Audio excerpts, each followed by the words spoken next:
Are you ready to experience the rich interconnection of spirituality, orientation, and identity? If so, plan to attend Liberating Your Divine Identity, a retreat at Unity Village during Pride Month, June 9th to the 12th. This soul-filled retreat is facilitated by LGBTQIA+ Unity ministers, with workshops and ceremonies to cultivate a deeper awareness of our spiritual nature. Register at unityvillage.org/I Am Divine 2022.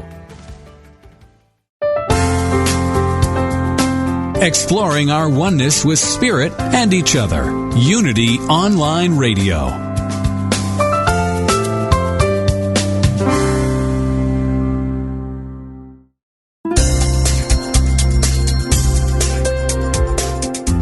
Thank you for tuning in for this Unity Partner Program. Unity Online Radio partners with spiritual leaders from organizations whose mission and messages complement Unity's. We are pleased to bring you this program on Unity Online Radio, the voice of an awakening world.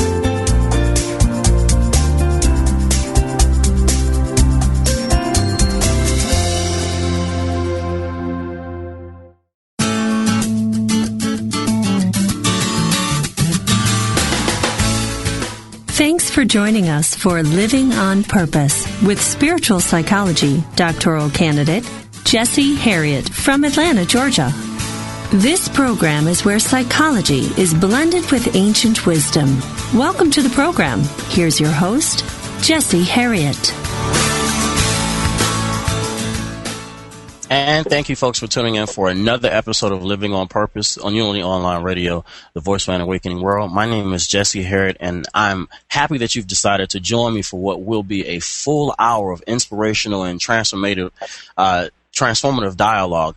My goal on this show is always to provide takeaways for you, the listeners out there, so that you can make that journey through what I call the individuation process, as described by Jung, Adler, and so many others. It's the step toward wholeness. My guests today bring with them insights from interdisciplinary fields such as psychology, neuroscience, and a whole lot more. And if you can grasp a hold of a few of the nuggets that they're going to drop for you and apply them to your life, I promise you, your life, your ministry, your relationships, your business will not be the same. And on that note, first up is world-renowned author, teacher, extraordinaire Dr. Joe Dispenza. Dr. Joe, you're on the line? Yes, I'm here, Jesse. Okay, great. Welcome to the program, Dr. Joe. Thank you. It's an honor to be with you. Yeah, honor to have you. Listen, so many people know about your work, but just in case there are a few tuning in that haven't had the chance to, explore your work, tell us a bit about yourself.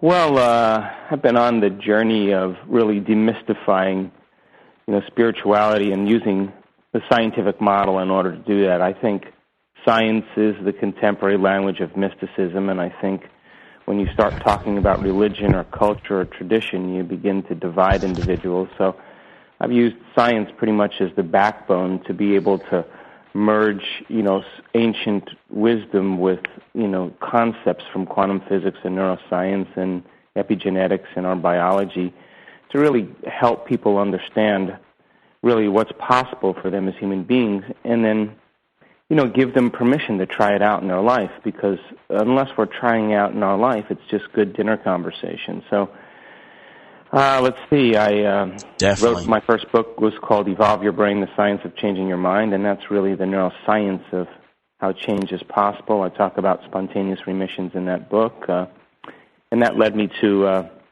the documentary What the Bleep Do We Know, and that kind of became a world sensation for a couple of years, and since then I've been teaching workshops around the world on really the how-to process, and wrote a second book called Breaking the Habit of Being Yourself, How to Lose Your Mind and Create a New One. And we're just right now I'm in the process of doing a lot of research in what true transformation looks like in EEG readings in people's brains, and really what type of energetic markers we can see when people really have breakthroughs in their personal life. So trying to quantify and demystify it even further.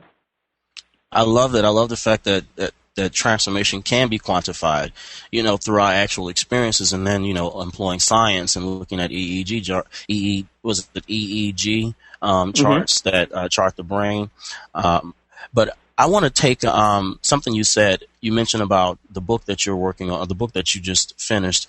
And I want to talk a bit about patterns and being stuck and how we get over those patterns that seem to have us stuck. Because when I talk to folks, and regardless of their socioeconomic background, all of us, we have so much in common.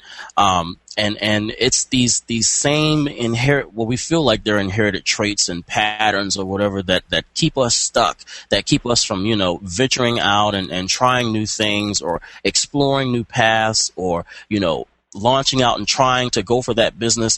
How do we get over these patterns, especially the ones where people say, oh, you get this from your parents, or you were born that way, or, our family doesn't do that. Yeah. How do we get over these things that seem to keep us bound?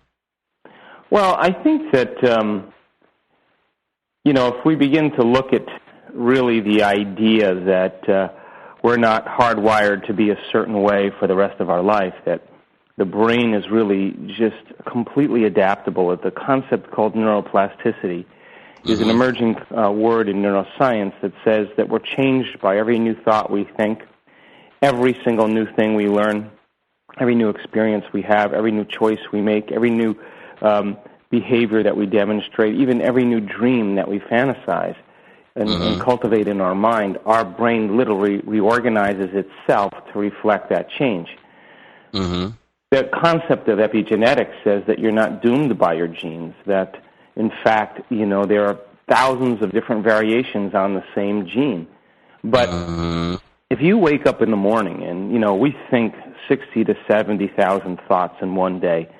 Out of those 60 to 70,000 thoughts we think in one day, 90% of those thoughts are the same thoughts as the day before. Now, the same thoughts will lead to the same choices. The same choices will lead to the same behaviors. The same behaviors will create the same experiences. The same experiences will produce the same emotions, and those same familiar emotions will drive the same familiar thoughts, and we call that a personality or an identity. And so 95% of who we are by the time we're 35 years old is a subconscious set of memorized behaviors, emotional reactions, beliefs, perceptions, and attitudes that are running like an automatic program. So if you think about this, if you're thinking the same way, if you're acting the same way, and those actions produce the same behaviors that create the same emotions, then you're signaling the same genes in the same way, and you're causing your brain to fire in the same patterns. And if you keep doing that enough times, your biology really becomes a reflection of your consciousness. So when it comes time to change, that known familiar self that we've grown so accustomed to has a certain set of feelings that we call ourself. And when you step out from the known and you start to cross the river of change, the hardest part about change is not making the same choice as you did the day before. And the moment you start thinking differently and the moment you start acting differently, you're going to start feeling differently, and we call that discomfort, or we call that, unfamiliar. And so most people return back to making the same choices because it feels right. Well, it feels familiar. So then to cross the river of change then, it just takes a little bit of knowledge and understanding that you're going to be a little bit uncomfortable because you're going to begin to no longer feel like yourself. And how else can you change from the old self to the new self than to abandon the old state of being? Right, and that's nicely put. I mean, I love that. Because you hear a lot of times when folks talk and they have these wonderful catchphrases to describe things like everywhere you go, there you are, and all of those, they're cool and they have their points. But I mean, do you really have to take that same self with you, throughout your journey? Because I mean, if that's the case, then there's no room for change or no room for evolution, because there are folks that you encounter that just don't want to grow. And it can be frustrating when you have folks like that on your team, or you're in a relationship with someone and they're just, how do you deal with that this is coming out weird, but I'm just going to say it. How do you deal with that when it's not just you, but it's also what you're looking at in front of you as well in the other person? Well, this is a bottle of wine and 2-hour conversation. But let's just say that, when you are in the midst of change, or you are someone who really has an intention or a vision, the more clear you are on your intention, the more you're heading in a certain direction.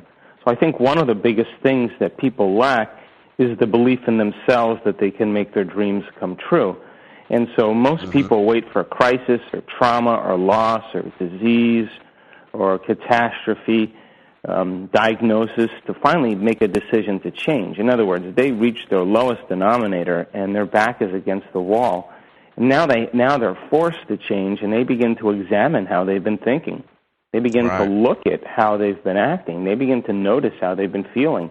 And that is the first step to change, because you've got to become conscious of the unconscious self. And sometimes, in order to wake up, you need a wake-up call.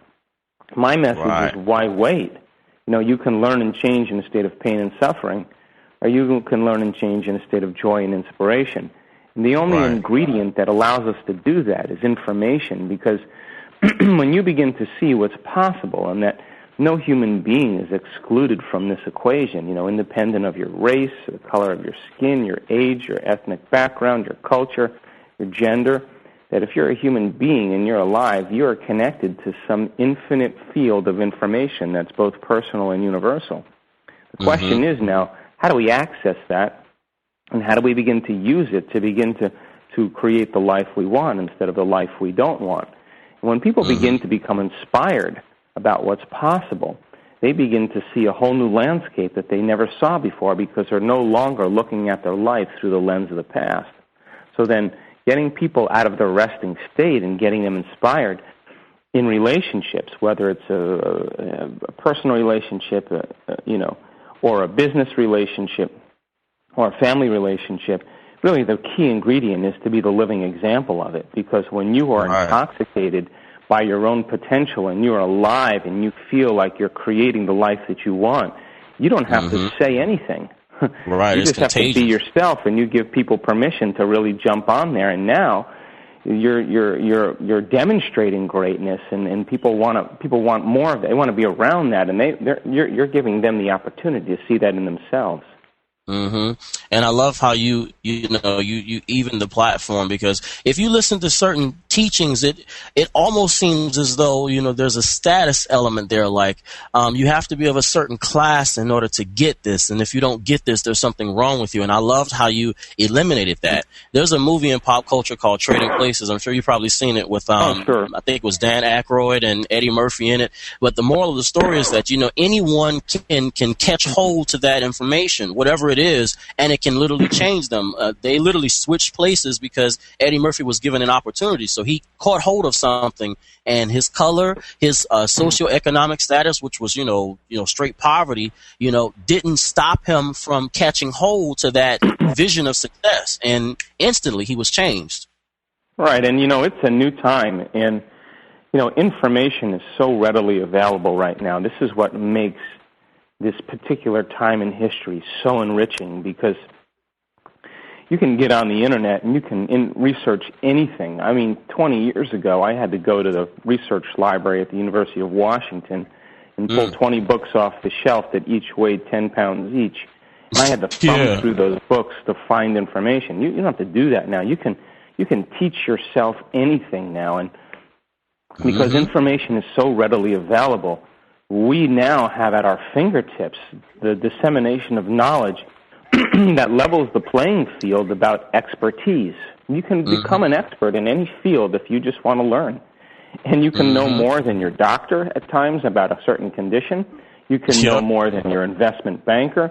You can know more than so many different folks, political leaders, because you've done the research to really begin to investigate. Now that's power. And when you get knowledge about yourself, that's self-empowerment. So the idea that people begin to empower themselves, and you begin to look at race or culture, has nothing to do with it. I can tell you from studying spontaneous remissions that the academics and the leaders and the educated people were actually the people that were less likely to have a remission than the simple person that really reasoned some basic principles. They were They weren't cluttered by theories and concepts. In analyzing every moment what they were doing, they just did it. And that kind of simplicity is really just a simple line of truth that really begins to give people, opportunities that really have always been available to us, but it's been lost in the quagmire of ancient texts and religions. But I think that's changing now. Right. Let's talk a bit about connections. You hinted at something earlier when we were talking about connections and dealing with the person in front of you. I think it's Candace Pert who does work on emotions, and she says something along the lines of the quality of our connections can actually lengthen our lifespan. What have you seen in terms of connections? Like, is this information really contagious? Like, can you be so caught up into what you're doing that it just inspires other people, and even if you can't physically connect with that person, or like in the case of mentors, sometimes you can't get a hold of the person. Sometimes when you go in the bookstore, you're mesmerized by the book, and you're looking around and you can't really find that mentor to kind of sort of help you, where you can ask questions and go back and forth like that. Can you literally become inspired based on the information alone, or is physical contact necessary? Well, it's absolutely not necessary. I mean, what makes us so unique as human beings is that we have this huge part of our anatomy called the frontal lobe, and the frontal lobe is the crowning achievement of the human being. It's the seat of our conscience. It's the creator. It's the innovator. It's the inventor. It's the speculator. It's where we have attention. It's where we have intention. It's where we modify our behaviors to do a better job in life. It's the place where we can metacognitively look at how we're thinking, how we're acting, and how we're feeling, and we can begin to create new outcomes. And so when you learn new knowledge, if you're reading a book on somebody great in history like Nelson Mandela, as an example, he's one of my heroes. When you begin to see what it took for that guy to transmute himself into a noble human being, from bitterness and anger into true nobility and greatness, and you spend time understanding who this man was, as you begin to learn new things about that individual, you're forging new connections in your brain. That's what learning is. Learning is making new synaptic connections. And as you begin to think about and reflect and review everything you learned, you're firing and wiring those circuits, and they're beginning to develop a long-term relationship, and that's called a memory. So now you're adding raw materials to your brain that now causes your brain to fire in new sequences and new patterns and new combinations.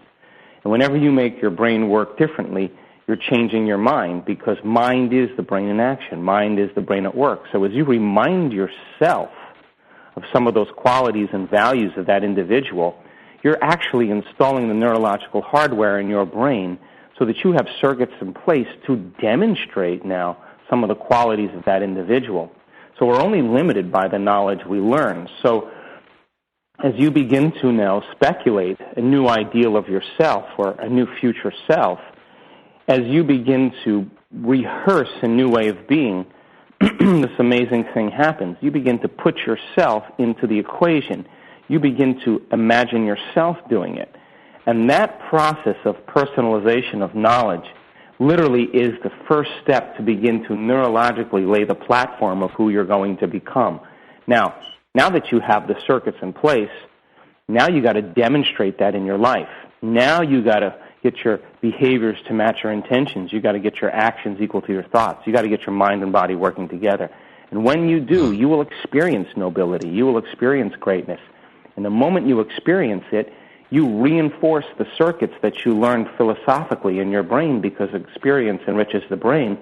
But then there's an emotional quotient that comes along with it, and you begin to feel noble. You begin to feel great. And the moment you begin to feel that feeling, you're teaching your body emotionally to understand what your mind has intellectually understood.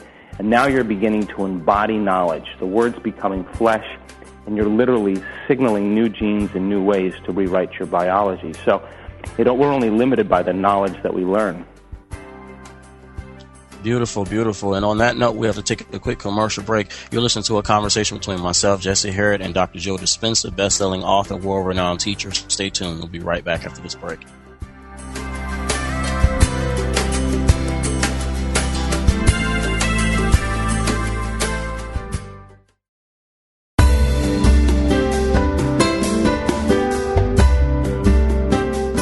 We'd like to take a moment to encourage you, as part of our Unity Online radio family of listeners, to support this ministry through a love offering. For your convenience, you can make one-time or recurring monthly donations. Go to www.unity.fm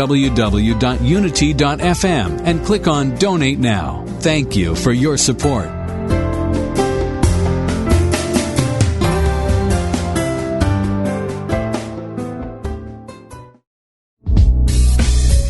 If you've ever wondered how a specific Bible verse might be interpreted metaphysically, then Interpret This is for you. In Interpret This, Unity Minister Reverend Ed Townley answers your questions about the Bible and how to apply its verses to your life with passion, depth, and spiritual insight. To submit a question or to enjoy any of his numerous metaphysical interpretations, visit unity.org and click on the Interpret This box.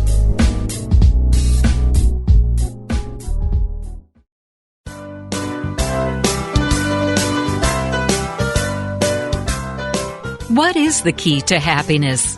Would you like to find the fountain of youth? How about all the money and love that you could handle? Well, my friends, it is there for you. You just need to strip off the false beliefs that keep your divine inheritance from being attracted into your life. You need to be real. Be vulnerable. Be naked. What are you waiting for? Let's get naked. This transformational program with Reverend Heidi Allfrey is an invitation to explore and remove the blocks that keep you from emotional freedom. Listen to Heidi and her revealing guests as they embrace the power of spiritual nakedness as a guaranteed way to live an authentic and transparent life. Expose yourself to your greatness on Mondays at 3 p.m. Central Time. Let's get naked.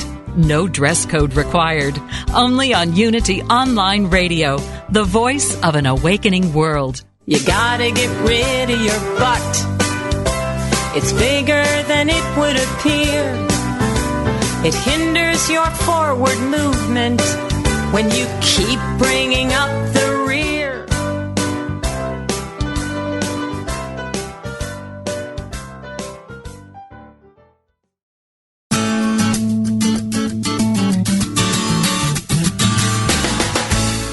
Thank you for joining us for Living on Purpose. Here is your host, Jesse Harriet. Beautiful, and we're back. We're having a wonderful dialogue with the Dr. Joe Dispenza, best-selling author and world-renowned teacher. So, Dr. Joe, I want to take a step further, and I want to talk a bit about success, because, of course, you know, with the economy, lots of folks are talking about success and money and finding the right job and whether it's okay to be bivocational or what. How were you able to find your groove, so to speak? You know, I can't remember the professor's name. Dr. Mihaly is his first name, so I always call him Dr. Mihaly, but he always talks about the psychology of flow. That was his latest book. How were you able to find your flow and your groove, you know, when you were able to at least identify, you know, your purpose and, you know, make sure, you know, that this is exactly what I was, you know, called to do? How are you able to find that groove in your own life? Well, I think, you know, there's elements of ourselves that we have strong interests in. For certain people, you know, it's mathematics. For other people, it's social structures. Other people, it's psychology. Other people, it's numbers and accounting or law. Everybody has an interest in something. And I always say that if you're interested in something, immerse yourself in it and become an expert in it, whatever it is. And when you begin to take a little time out of your day and begin to learn information that's really relevant to who you want to become, you're giving yourself a taste of being it. So for me personally, I think the number one thing when we begin to look at who we want to be is really setting an intention. And intention is ongoing. It's a direction. It's like going east. There's always more east to go. And that ability to begin to say, I want to be a genius, or I want to be healthy, or I want to be abundant, or I want to change the world, or I want to change myself, or I want to transform individuals. When you begin to get clear on that intention, write it down, because the more you write it down, the more you give your brain permission to make it possible. As a matter of fact, less than 2% of Americans actually write down their intentions, purposes, and goals. Out of the 2% that do write it down, 80% of them have a chance of actually accomplishing those, because because you tell your brain you mean business. Now, once you get clear on your intention, the next most important element is these sponsoring thoughts. Why do you want to be healthy? Why do you want to be abundant? If you want to be abundant and wealthy, what you really want is freedom. That's what you really want. So when you begin to look at the sponsoring thoughts, if you want to be healthy, you want to have vitality, whatever it is, as you begin to look at the sponsoring thoughts, those sponsoring thoughts are really the emotions that you'll experience when those things actually come to fruition. Now, this is important because now you're giving your body a taste of what that future is going to feel like. And the more clear you become inspired by those emotions, the more you're moving from the old self to the new self. The next step is to always, always, always begin to plan who you're going to be, how you're going to think, how you're going to act, and how you're going to feel. And the more you prime your brain and remind yourself who you no longer want to be, and the more you remind yourself who you do want to be, you're actually priming the brain neurologically and priming the body emotionally to begin to give the body the biological, chemical, neurological state that you then have to demonstrate in your life. And then as you keep doing this over and over again, sooner or later, you're going to begin to move into a state of being. Now, the quantum field responds to who you're being.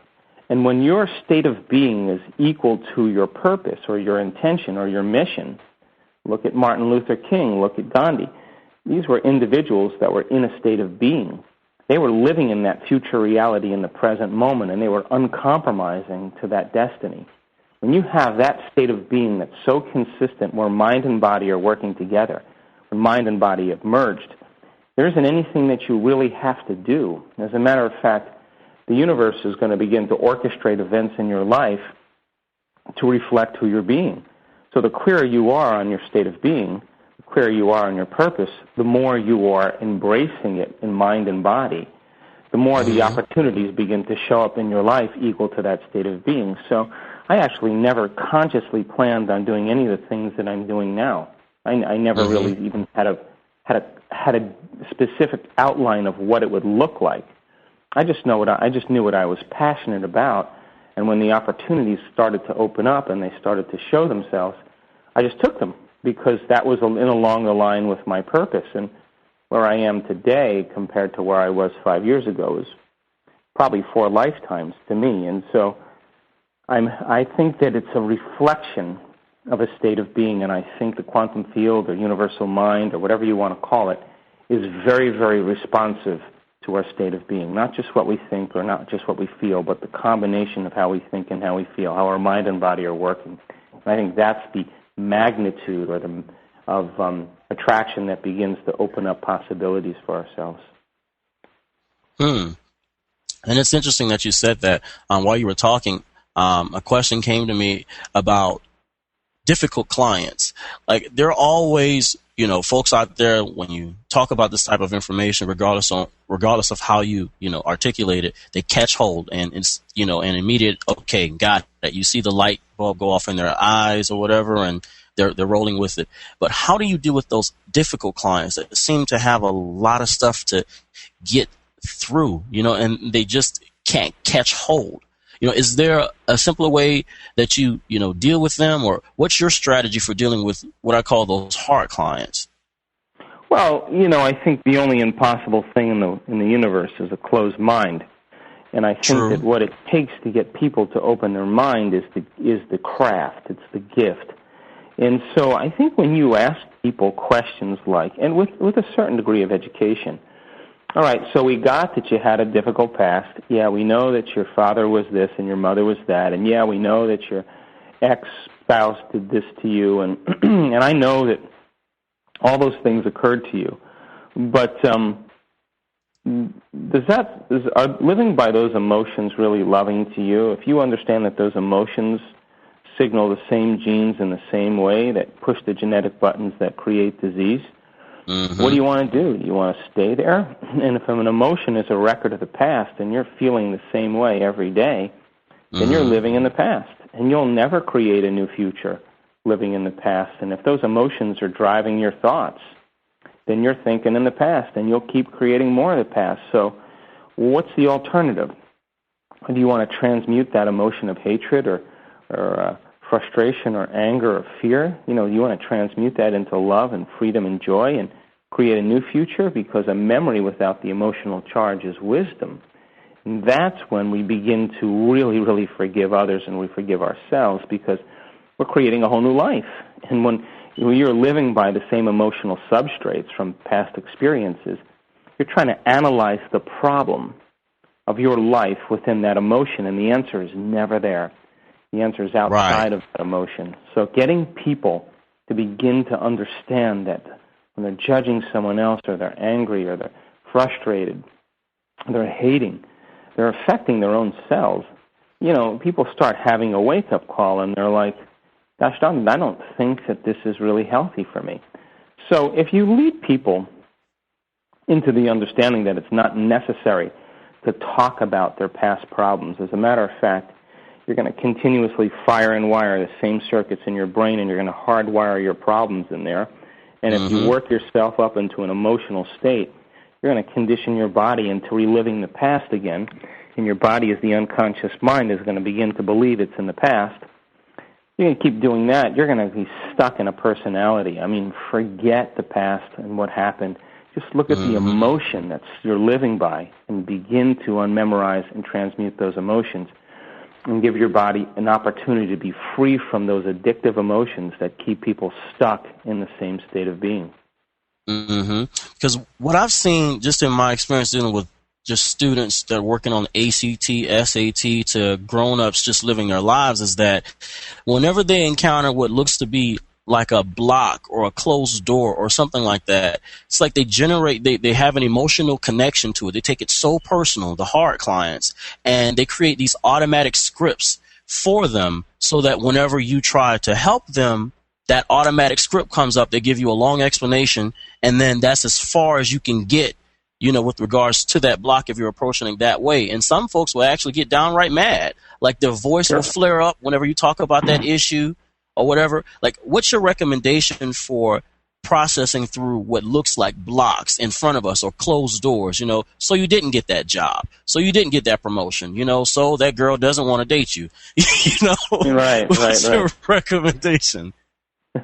Well, I just did a class on yesterday on teleclass, and this was some of the themes that were involved in a lot of people's questions. You know, they didn't turn out the way they wanted, and I always say to people, so now what? I mean, is it the end of your life, or are you going to give up, or are you still interested in creating? Because if you're not interested in creating, then you're left to the randomness of the way the universe works, and more than likely you're going to bump into something or someone that causes you by default to not create the life you want. So let's get down to the aspects of you that you like, and let's get down to the aspects of you that don't serve you. What are the thoughts that don't serve you?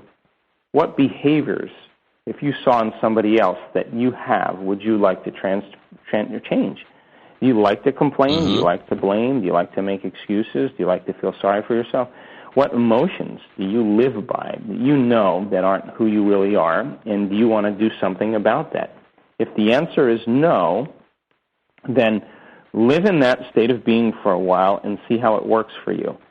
But if you understand then, in order to change, you're going to have to abandon those thoughts, because you'll never change yourself until you look at those thoughts and become so conscious of those unconscious thoughts that they would never slip by your awareness again. Look at the unconscious behaviors called habits that you're living by and become conscious of those unconscious behaviors and really see if that's going to be part of your future self. And really look at the emotions that you've memorized that keep you connected to the past. And you can't bring those emotions into a new future because those emotions are a record of the past. When you begin to cause people to see who they're being, that is really when they begin to wake up. And I think that everybody secretly believes in possibility. I think they secretly believe in greatness. Arguing for your limitations really means that you don't believe your future can be different. Getting people inspired by the idea that it can be. I mean, when I come up against closed minds, the best antidote is to tell a story about someone who did it. Because the allegory of a story, and we have so many people that transmuted their health from all kinds of sicknesses into true transformation, where the disease existed in the old personality but not in the new personality. When you have people to go down that road and by allegory see that other people are doing and it's possible, you get a very strong shift. And so we like to tell stories about people that are in our workshops or people that I've studied that were diagnosed with conditions or had a really terrible life and now they're making millions and free, but they were against the odds. You know, that type of antidote is usually what gets people out of their resting state. That's so true. We have about 5 minutes left in the segment. It's what I've seen with some of those hard clients is that sometimes it's like they unconsciously look for shortcuts, and I think some of us can be guilty of that. You know, we automatically look for shortcuts. And Cal Newport has a book where he talks about, be so good that they can't ignore you. Do you think excellence is the key? Because sometimes those that try to publish a book or try to make it big or whatever it is they're trying to do you think sometimes though that script comes up and that could be an explanation as to why they encounter that no or why they get that refusal, because sometimes they're just not good enough? Well, I mean, this is a very, very individually based, it's really individual dependent, but let's just say this, that I think people, in order for them to have the life that they dream about and to live, they have to be initiated in their life. I have had several initiations where people would consider it, oh my God, that's terrible. But those initiations are really to challenge your level of mind, to begin to change some aspect of yourself so that you are meeting that challenge with a greater level of mind so you can be a leader, so that you can be the example, that you can be successful. And so most people meet the challenges in their life and they see it as they're victims to the challenges and they get discouraged and they give up. But every single person that's done amazing things and becomes successful has a story about the challenges in their life that they had every reason to stop. And they saw that as an opportunity to change some aspect of themselves. Now, you only get to know who you are when you look in the mirror and you see your reflection. When you see the reflection of Jesse, you say, oh, that's me. But how does the ego get to know who it is? And the answer is the reflection is our life. So as we begin to become aware of the challenges and conditions in our life, and we're setting an intention for our future, but you're still complaining and you're still angry and you're still bitter and you're still prejudiced and you're still hating, and you want to be a leader, you got to burn that out of you. Gold only attracts gold. Lead doesn't attract gold. So if you're living by those habits and those emotions that keep you the same person, well, then you have to transmute that out of yourself. And so when you begin to get a broader perspective that life is the initiation process, and you see that as those opportunities come up to challenge your level of mind, and you begin to see what aspect of myself can I change here, and what level of knowledge or mind can I meet this challenge with. Certainly somebody's had a similar challenge to this. What do I have to change about myself to get there? Okay, I have an obstacle here. I got to be greater than this obstacle. When you begin to look at it like that, it gets to be fun. It gets to be like a labyrinth of life, and you're only challenged by your own limitations.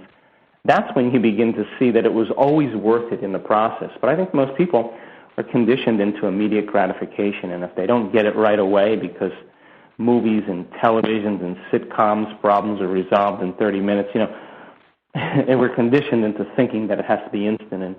But if you study great people in history, they were challenged beyond what they thought was possible, And only when they were outside the boundaries of what they thought was possible did the miraculous or the uncommon happen to them. Beautiful. And on that note, we are all out of time.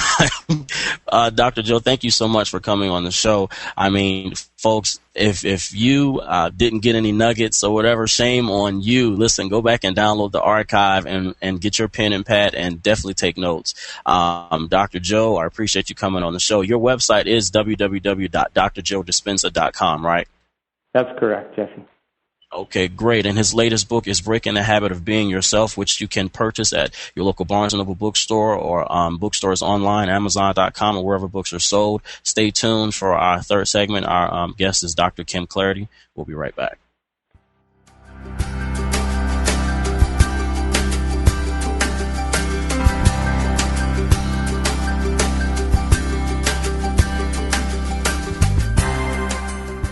Affirm the good that flows within you and stretch to reach your divine potential with daily inspirational messages from Daily Word.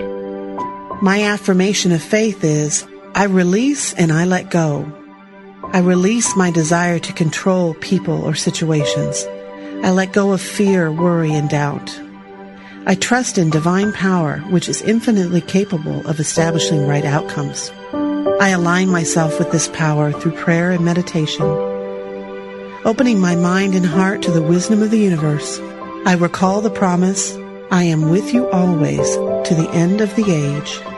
With this assurance, I find the strength to let go of anything holding me back. Letting go and letting God is a choice.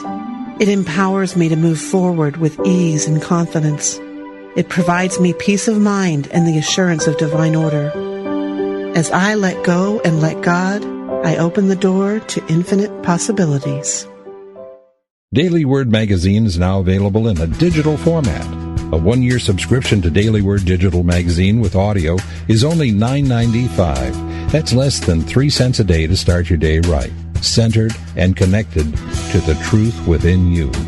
To learn how you can subscribe to this online interactive magazine, go to www.dailyword.com.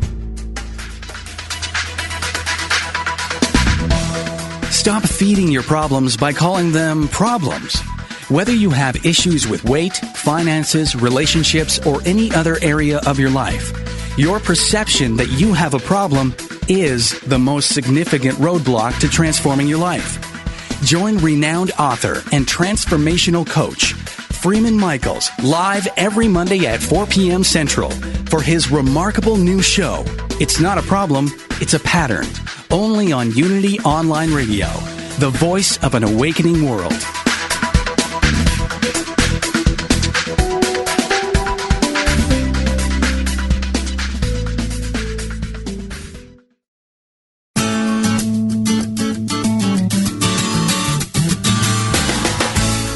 You've been listening to Living on Purpose with Jesse Harriet. If you have a question or comment about today's broadcast, or if you'd like to join in the discussion, friend us on Facebook at Jesse Harriet, or email us at livingonpurpose@unityonlineradio.org. Now back to Living on Purpose. And we're back. Just had a wonderful conversation with Dr. Joe Dispenza. And if you missed that part of the show, go back and download the archives by logging on to www.unity.fm. Scroll down the program directory, click on Living on Purpose with Jesse Harriet, and you can download the program archives as well as the Stitcher app if you have a compatible phone. And all that stuff is for free. So use it to your advantage. Take it with you on the go and this transformative stuff. And also to add to that, I'm now on Twitter. So if you'd like to follow me on Twitter and receive my updates, you can follow me at Jess Harriet via Twitter.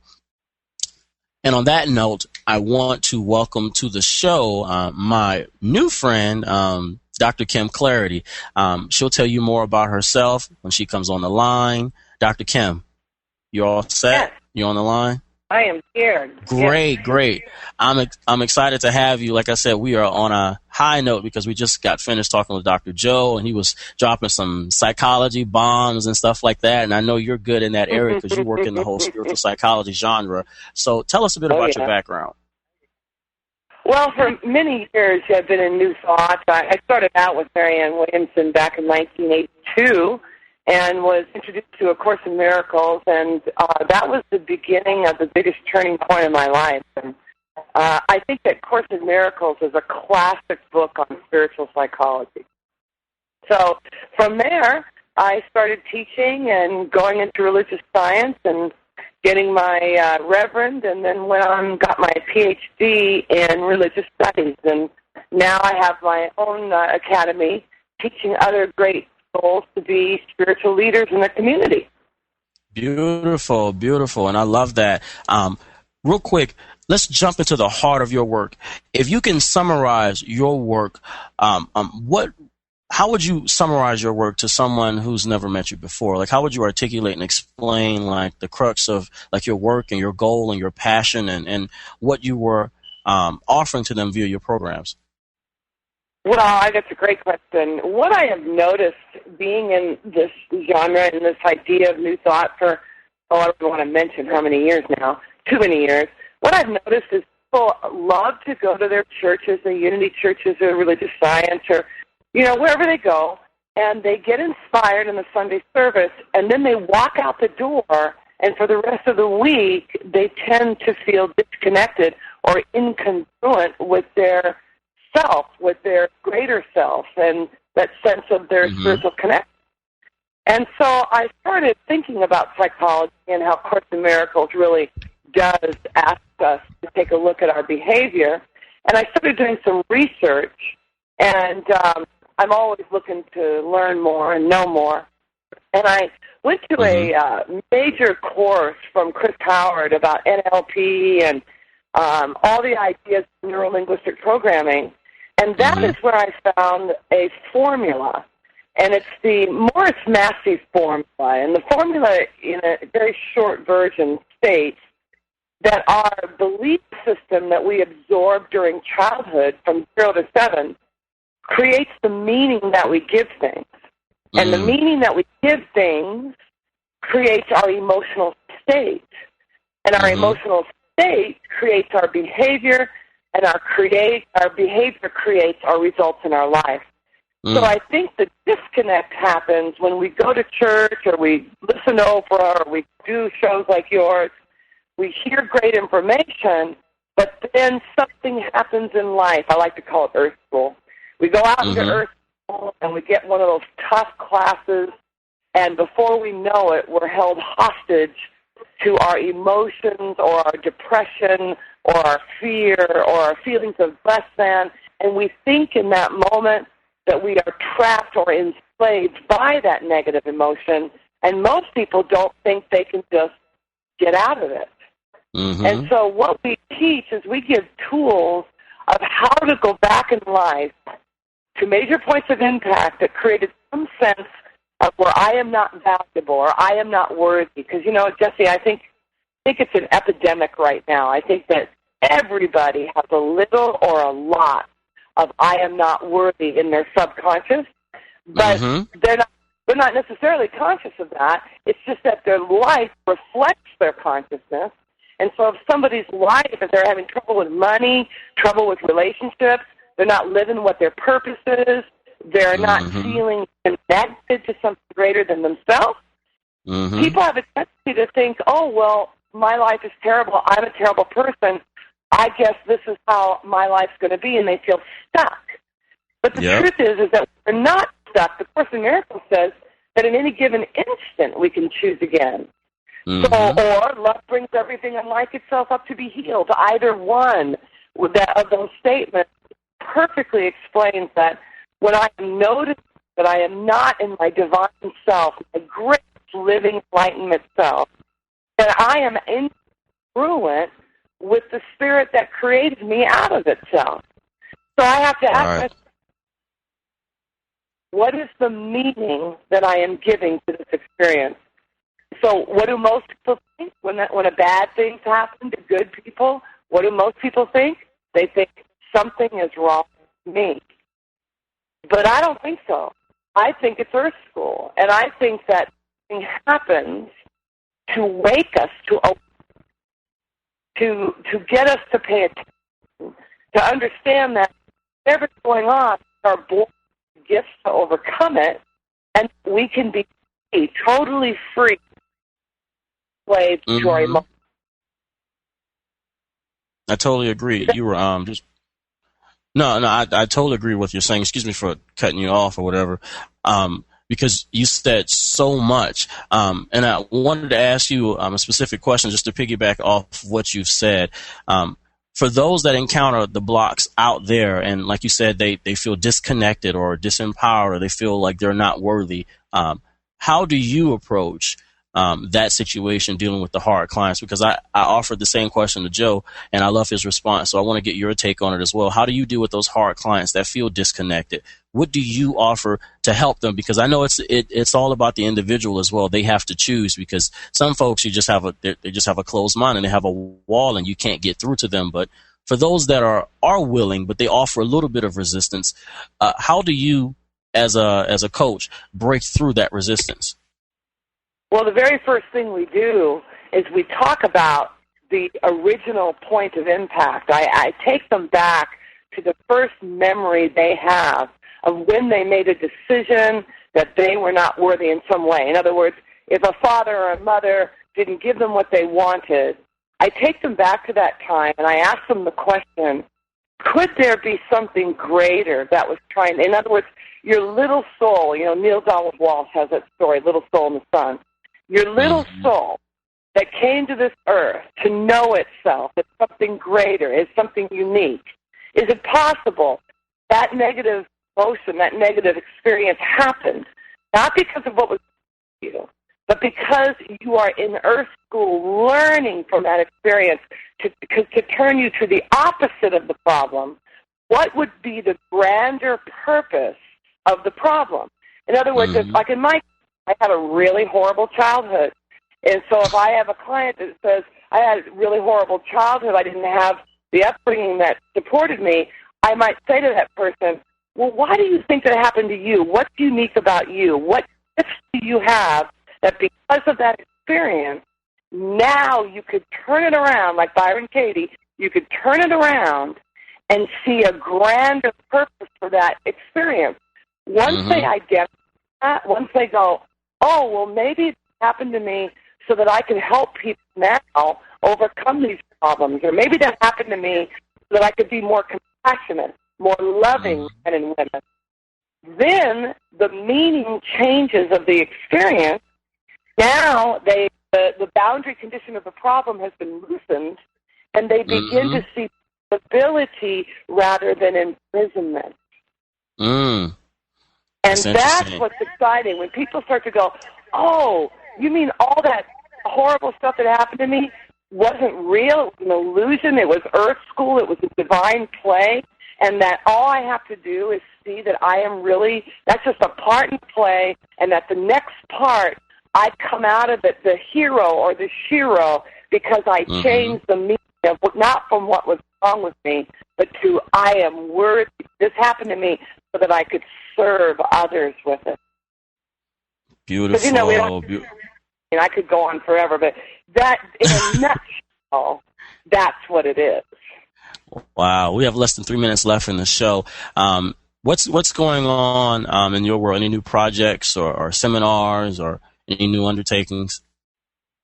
Well, my life's work, Jeff, because I had a very unspeakable childhood, and I'm in the process of writing the book now about how to turn all those experiences into miracles and incredible opportunities. We just opened last week the Clarity Academy of Spiritual Art in Sacramento. Beautiful. And we also are starting the expansion seminar there on site in the middle of April. So if they go in the middle of March, I'm sorry. So if people go on to the Clarity Academy of Spiritual Arts, what is the website? It's www.clarityacademy.org. Is that right, Karen? ClaritySpiritualAcademy.org. They will see all that's being offered to help people become incredible spiritual leaders rather than spiritual followers. Beautiful. And we have less than a minute left in the half, and I just want to thank you for coming on the show. Dr. Kim, we have to bring you back so we can talk more. We are all out of time. Yes. Very good, Jesse. And I so appreciate the work you're doing. It's so important. No problem. I'm glad we were able to condense your work and get the information out there, because I think you're doing a wonderful thing out there in Sacramento with the Academy and the Training Center. And also special thanks to Dr. Joe Dispenza calling in from his location in Washington, D.C. Washington State. But that's all, folks, for this week. Tune in next week for another special show on Living on Purpose.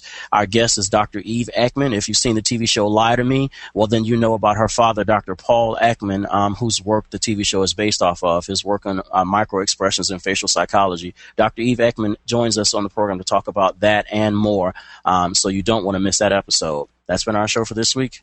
Love someone, and remember to live on purpose. Peace and blessings.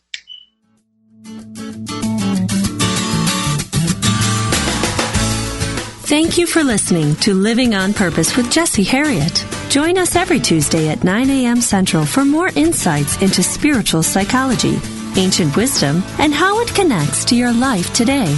Living on Purpose, only on Unity Online Radio, the voice of an awakening world. This program is brought to you in part by www.jesseharriet.com, where psychology meets spirituality. Connect with us socially on Facebook and YouTube. Keyword search Jesse Harriet.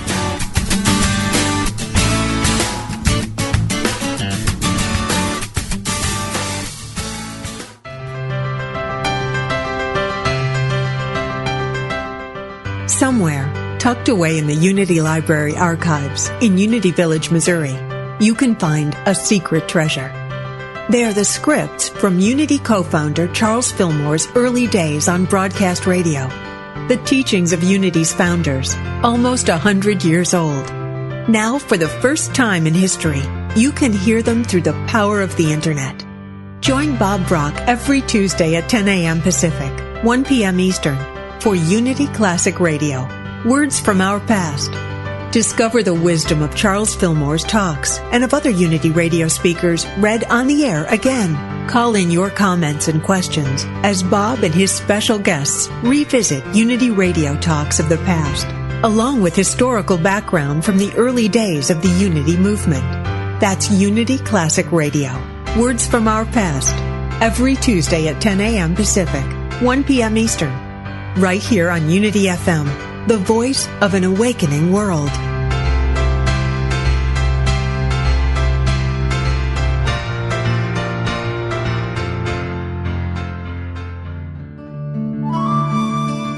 Inspiration only takes a moment. Reverend Dr. Thomas Shepard shares this from his book, Good Questions. We are here to learn, grow, experience, savor, exalt, cherish, create, and to use our connection with that mind to make safe decisions. We are here to share, to be fruitful, and to multiply the good over and over again. Centering on the divine within, we become still and realize that whatever happens, we are still one with God. This meditative moment is brought to you by Unity.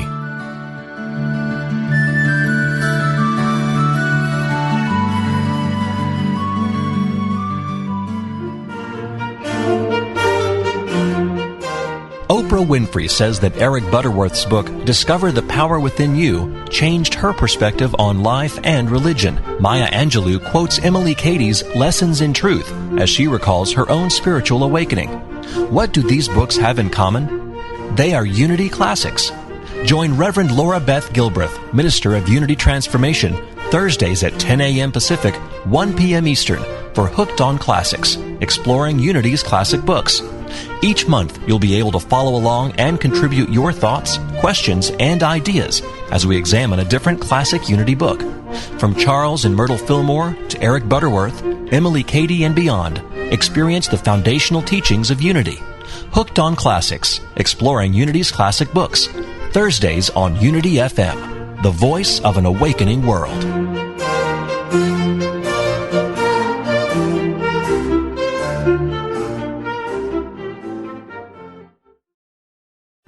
Are you ready to experience the rich interconnection of spirituality, orientation, and identity? If so, plan to attend Liberating Your Divine Identity, a retreat at Unity Village during Pride Month, June 9th to the 12th. This soul-filled retreat is facilitated by LGBTQIA+ Unity ministers, with workshops and ceremonies to cultivate a deeper awareness of our spiritual nature. Register at unityvillage.org/I Am Divine 2022.